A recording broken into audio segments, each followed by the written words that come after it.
Hi guys, Stu, Alan and the rest of the team here from Outdoor Basics, and we are going to do a small video series.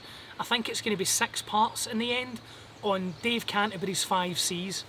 Dave Canterbury done the 5C's of survival and then expanded that into the 10C's, and it was absolutely awesome when he done it. He done a follow-up video a few years later and kind of expanded it even more. And I watched that recently and I thought it was absolutely fantastic, and I decided to give my thoughts on that 5C's and what I think of it.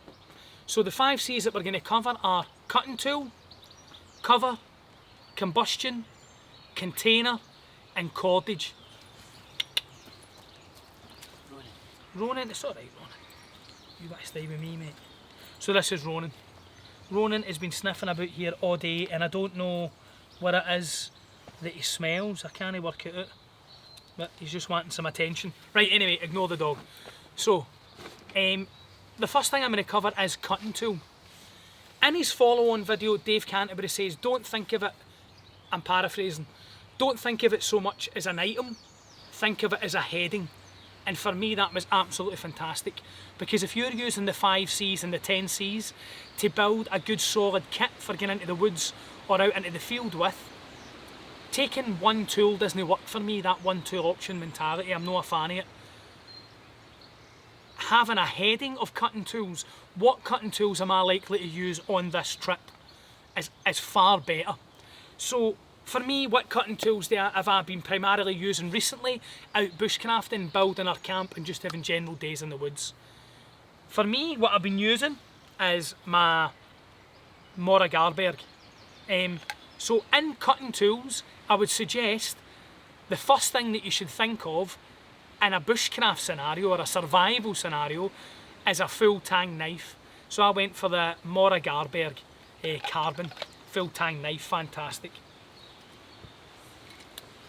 These are the tools that I use the most, but they would interchange depending on what I was doing. If I was just going hill walking for the day, I'd probably just take my Leatherman Wave, because where I live in Scotland, if I cut around with a Condor Mini Dooku on my hip, I'd get arrested. Even on the hill, people would be like, what is that, not job doing? You just wouldn't get away with it. Here, bushcrafting in the woods, it's completely different. So using it as a heading, I can tailor it for what I'm doing. For a day bushcrafting, these are generally the 4 cutting tools that I would take. A silky big boy, a solid belt knife, a larger knife or axe. For me, I'm really digging the Condor Mini Dooku at the minute. Really enjoying it. I'm actually going to rehandle it. And then just as a fantastic multi-tool option because of all the things it offers, from scissors, why couldn't I get these out? From scissors to can openers to even a saw, a serrated edge, is a wee Leatherman Wave. So this is what we're going to cover within these next few videos. Using the 5C's as a heading to build a kit that suits you and what you're doing at that time. So for general bushcrafting, these are the cutting tools I would use. However, as I said, if I was on a multi-day trip, I'd maybe take a small forest axe. I'd maybe take a bow saw. It would all depend on what I was doing. So use it as a heading to tailor the cutting tools that you need for the trip that you're on. Okay guys, so next we're moving on to cover. That'll be the next video. So as always, I've been Stu, he's been Alan, yous have been awesome.